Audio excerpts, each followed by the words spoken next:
jeune orthoptiste spécialisé en recherche et président de la Fédération française d'étudiants en orthoptie, je reçois aujourd'hui Nathan Grossi. Bonjour à tous, c'est un grand plaisir de vous retrouver pour ce nouvel épisode de la saison 3 de Vision d'Expert. Je suis Sébastien, l'hôte de ce podcast dont l'objectif est d'apprendre et de progresser au contact de ceux qui font l'ophtalmologie d'aujourd'hui et de demain. Ancien responsable de centre ophtalmologique dans le sud de la France, je suis désormais consultant. J'aide les ophtalmologues à s'installer, je réalise des audits avec préconisation, je recrute et je forme les responsables de centre et je forme les médecins et leurs managers sur de nombreuses thématiques comme l'optimisation de la cotation ou le développement de leur chiffre d'affaires. Aujourd'hui, Nathan nous parle du métier d'orthoptiste et plus particulièrement des études pour y arriver. Nous parlerons également de la FFEO qu'il préside. Je ne vous en dis pas plus, je vous laisse regarder l'interview et je vous retrouve juste après pour la conclusion. Voilà, l'enregistrement est lancé. Notre invité aujourd'hui, Nathan Grossi. Bonjour Nathan. Bonjour Sébastien. Donc au programme, tes études, évidemment, ton rôle au sein de la Fédération française des étudiants en orthoptie, dont tu es le président. J'aimerais qu'on parle du métier d'orthoptiste, à quoi ça ressemble, les études pour devenir orthoptiste, et tu es un expert là-dedans, évidemment. Quel est le rôle de la fédération à côté du SNOF? Quelles sont les fonctions des uns et des autres? Voilà un petit peu. Ça te va comme programme? Oui, très bien. Super. Alors, comme la tradition le veut, je vais te demander d'abord de te présenter succinctement en quelques mots. Oui, alors du coup, je suis Nathan Grossi. Je suis donc le président de la Fédération française des étudiants et étudiantes en orthoptie.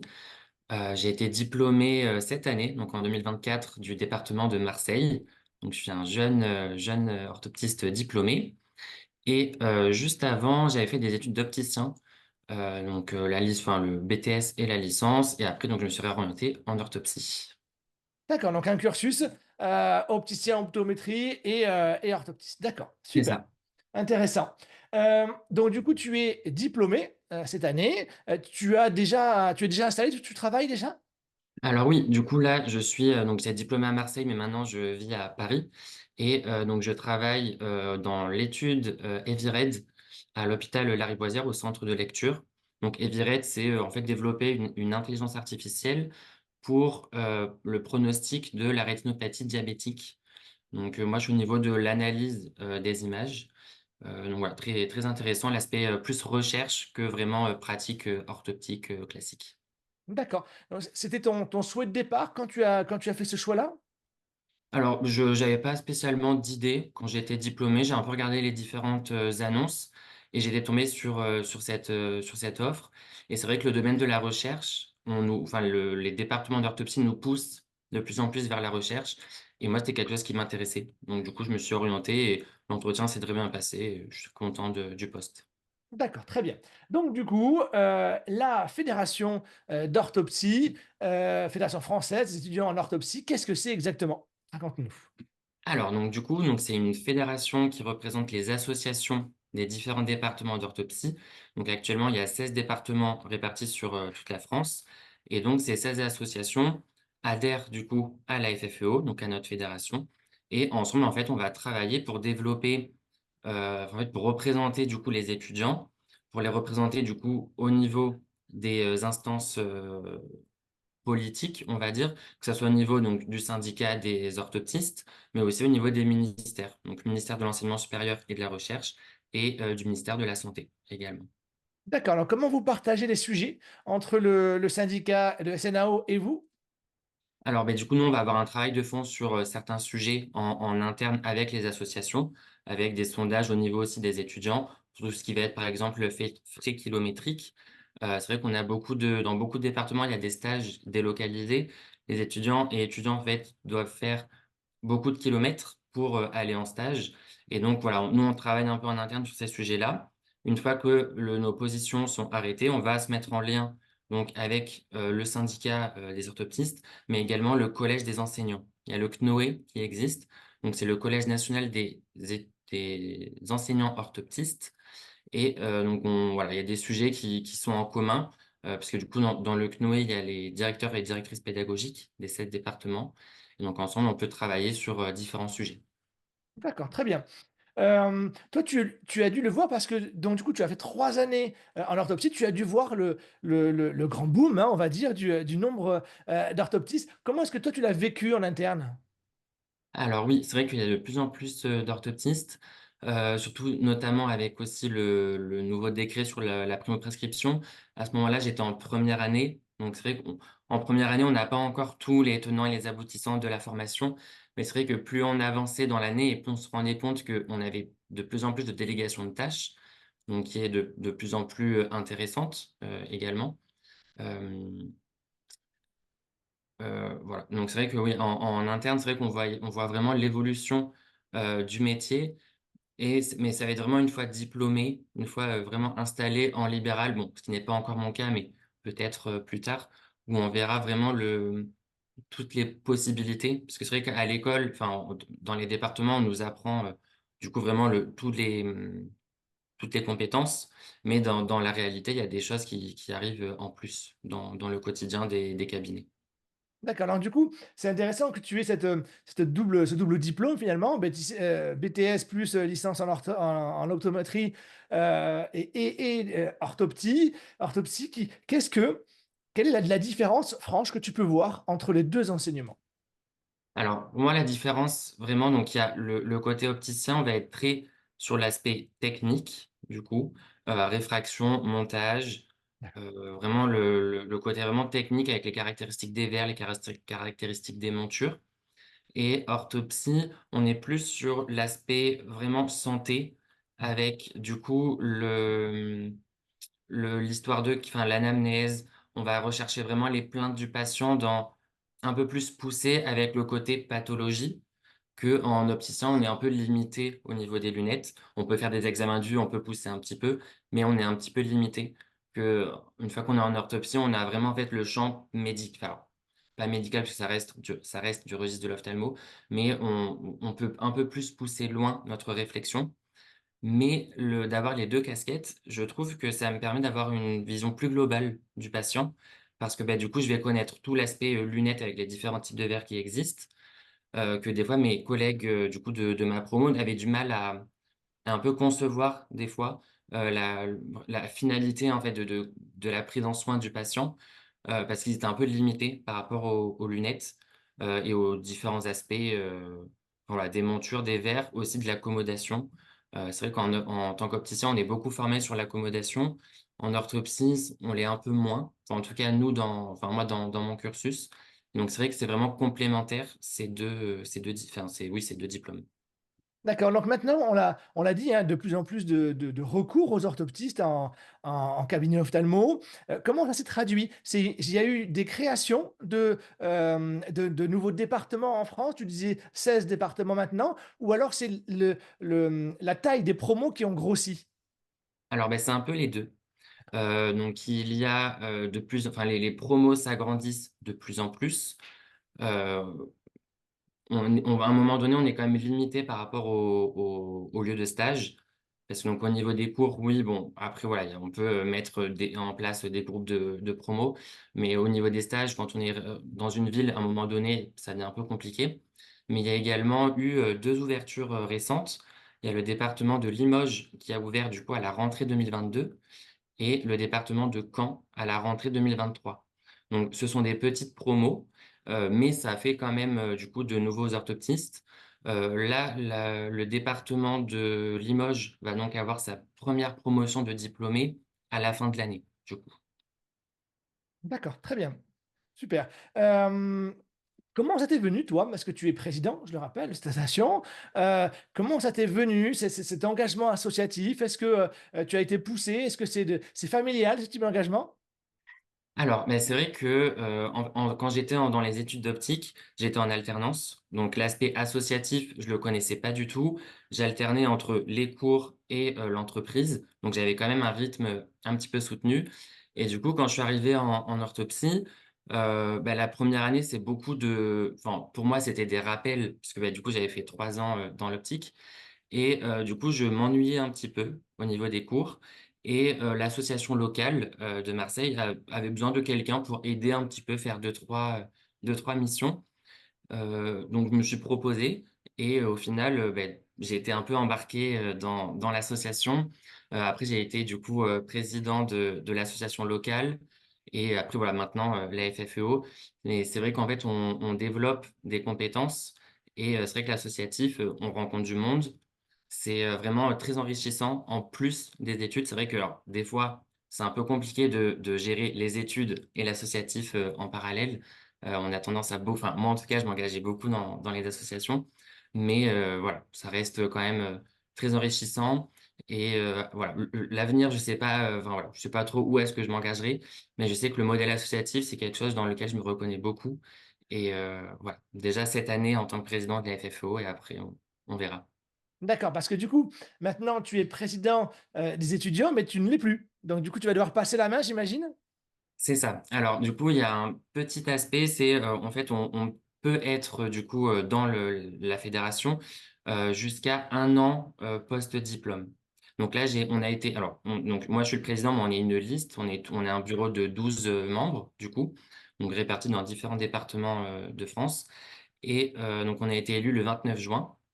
2024 et donc nous, notre mandat, il va s'arrêter donc en juin 2025 et après là, oui, je transmettrai, le flambeau. C'est vrai que du coup, voilà, je ne suis plus étudiant, après donc je l'ai été, récemment et dans tout le bureau, il y a que des étudiants et étudiantes donc voilà, je reste quand même au contact, du coup des problématiques et surtout je vais essayer de me rendre dans tous les départements de France, enfin d'orthopsie de France cette année, pour vraiment pouvoir échanger avec les étudiants directement, qui nous disent en fait les problématiques qu'ils ont concrètement, que ça soit au niveau des lieux de stage, des conditions d'études, des locaux, pour on puisse faire qu'on puisse du coup faire un résumé, on va dire, de toutes ces problématiques et ensuite du coup de les porter au niveau du collège des enseignants, du syndicat et même du ministère, en fonction.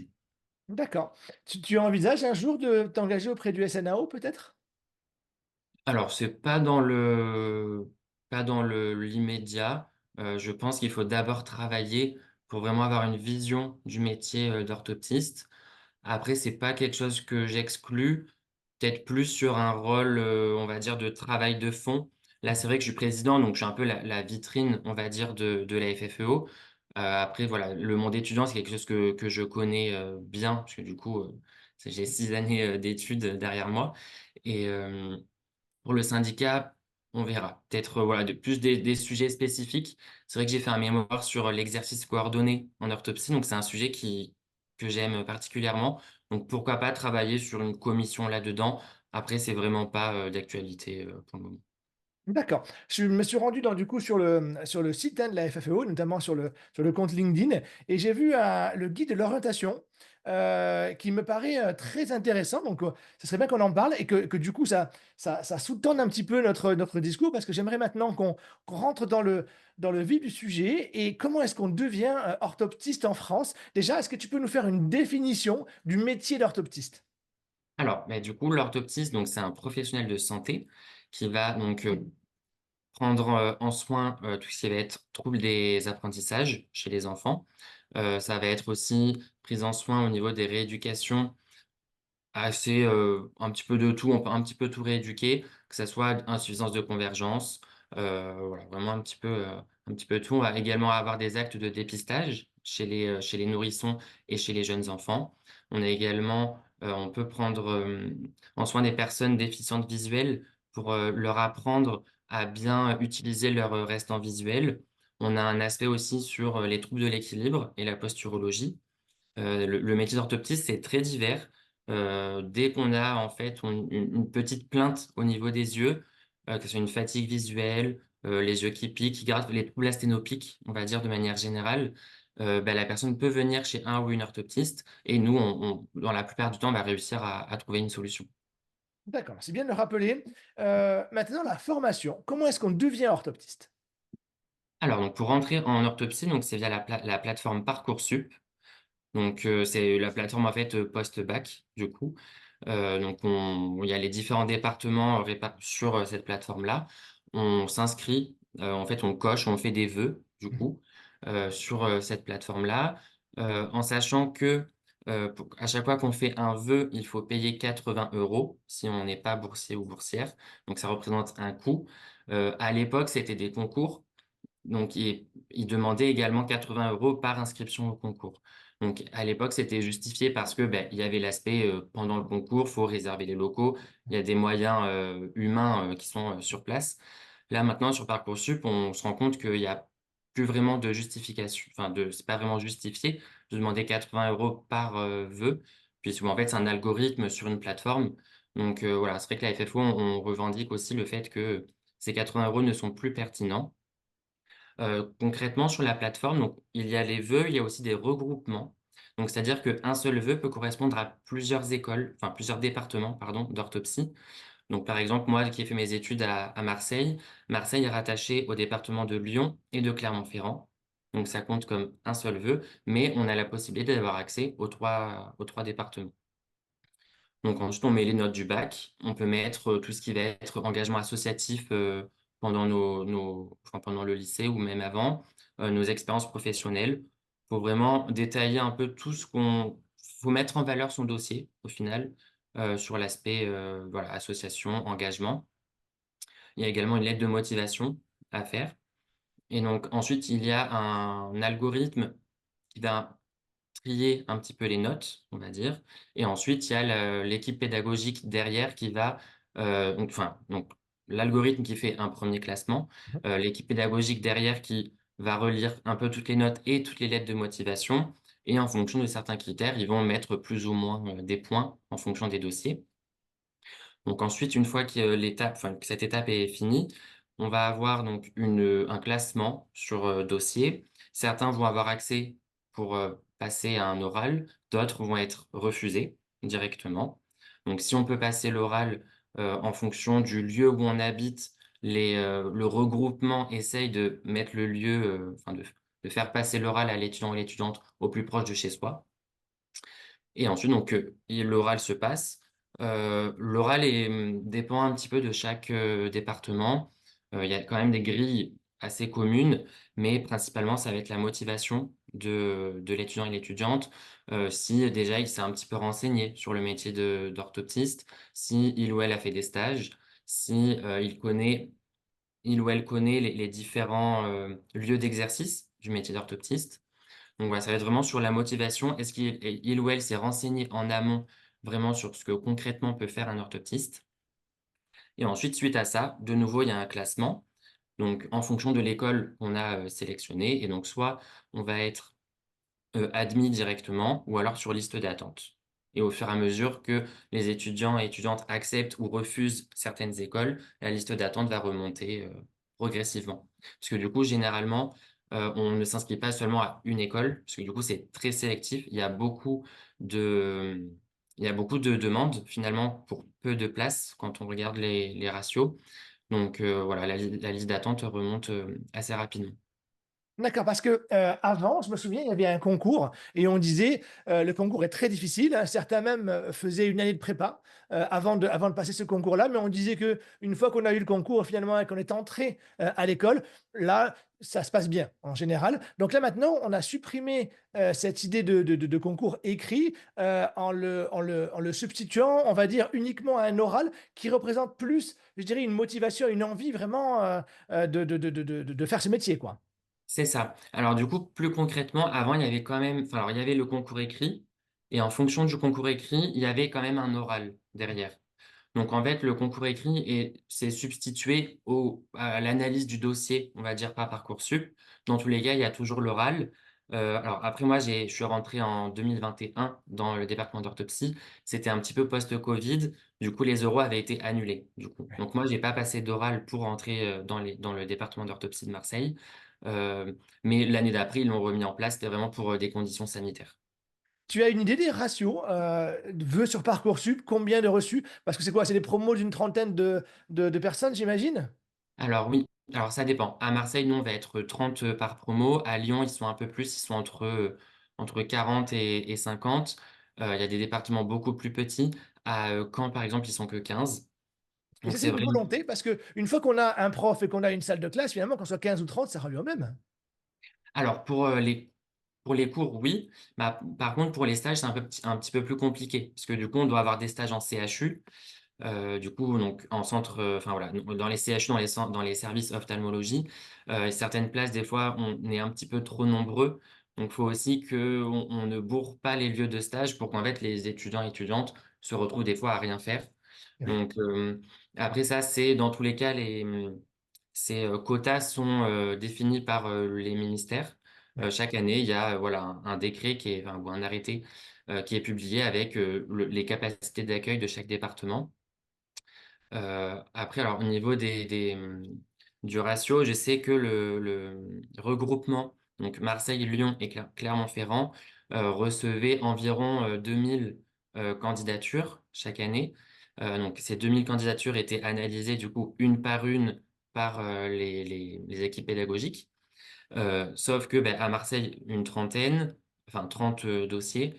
À Lyon, on va dire, 40 et Clermont-Ferrand, il me semble qu'ils ils sont pas beaucoup non plus, ils sont peut-être, oui, une quinzaine, une vingtaine. Donc au final, beaucoup de dossiers pour, finalement peu de place. Ah oui, c'est pire que médecine, quoi.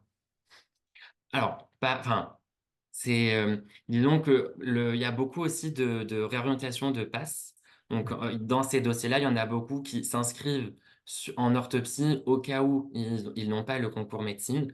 Il y en a beaucoup, même dans nos promos. Enfin, moi, je sais qu'il y avait beaucoup de personnes dans ma classe qui, en fait, avaient fait une PASS, qui n'ont pas, réussi et qui, du coup, en fait, ont trouvé l'orthopsie et ils ont même préféré, faire, ce métier. Mais oui, c'est vrai qu'en orthopsie, on a beaucoup de profils en réorientation ou en reconversion professionnelle. Généralement, oui, au moins tous les ans, on a au moins une personne qui a vraiment travaillé pendant plusieurs années et vraiment a découvert ensuite le métier d'orthoptiste et a repris, ses études.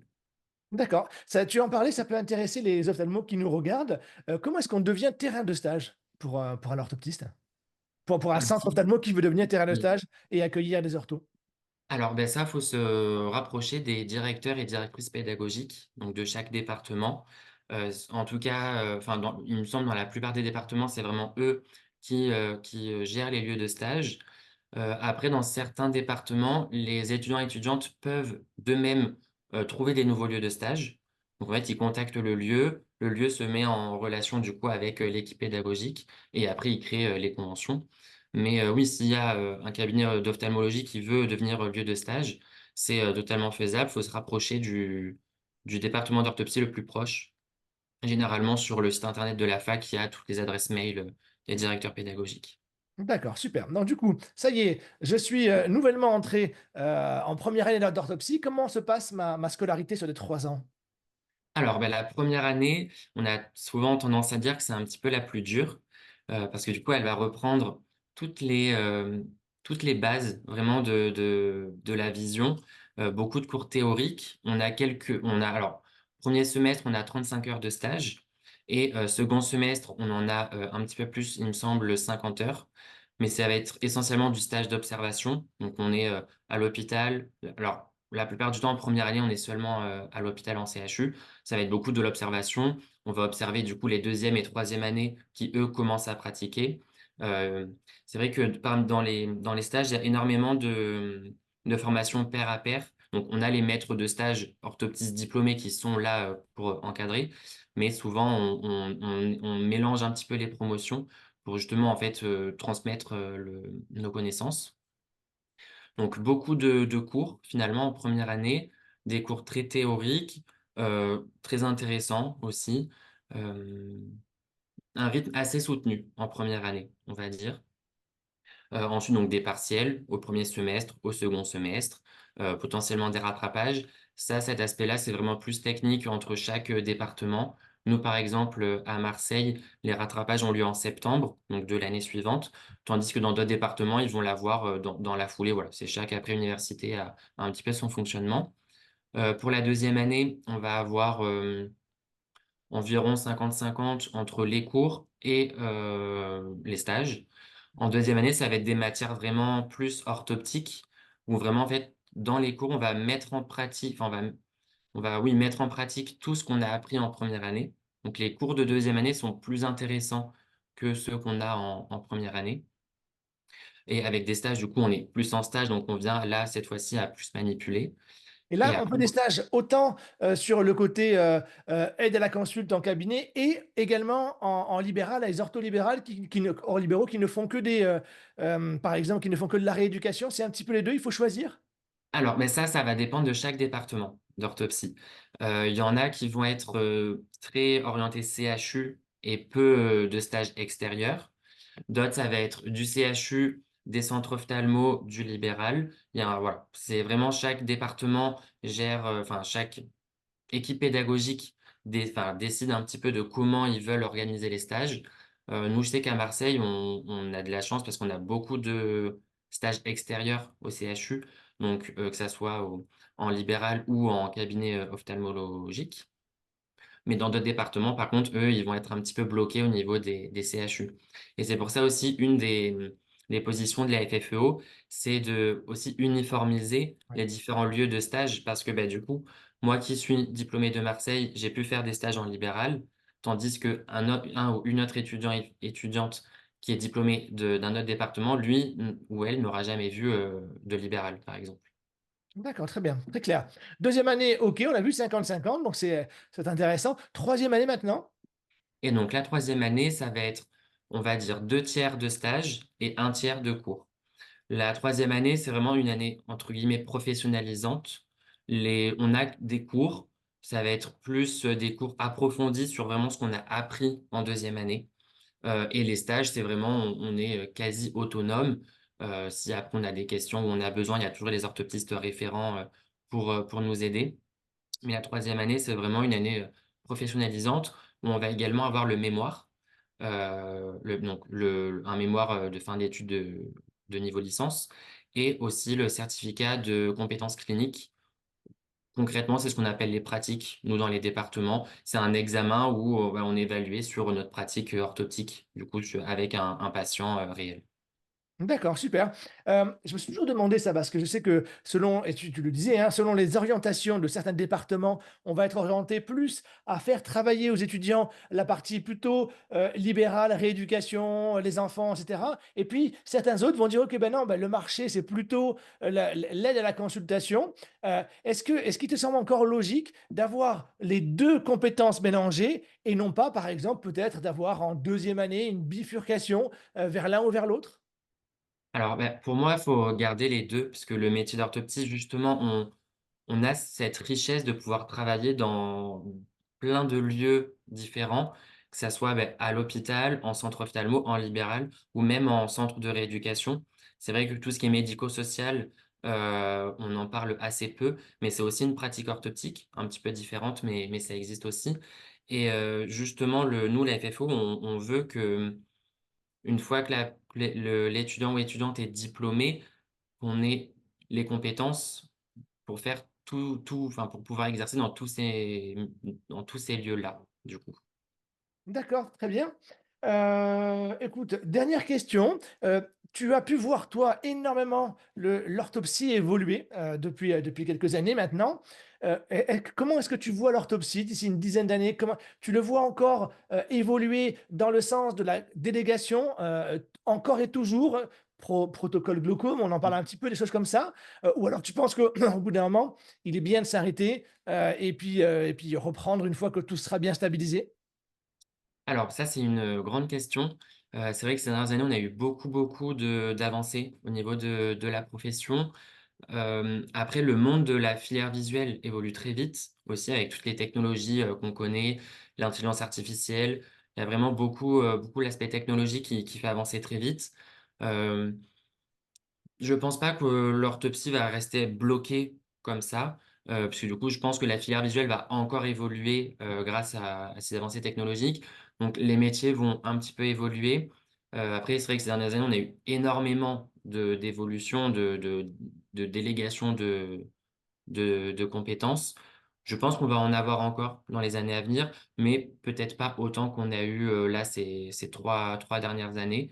Hem, Après dans tous les cas, tant que c'est fait en collaboration et en discussion avec tous les acteurs de la filière visuelle, le principal, c'est vraiment que le patient soit toujours, de mieux en mieux soigné avec des professionnels de santé de plus en plus compétents aussi sur les différents aspects de leur santé visuelle. Ça paraît logique. Très bien. Mais écoute, Nathan, merci beaucoup. Me reste à te souhaiter ben, bonne chance hein, pour ta carrière qui démarre. Et puis, ben, peut-être qu'on aura Merci. l'occasion de se revoir cette année s'il y a des choses qui évoluent, qui bougent pour les étudiants en orthopsie. Voilà. À Oui, bientôt. à bientôt. Allez, super. Eh bien, écoute, Nathan, Qu'est-ce que tu en as pensé?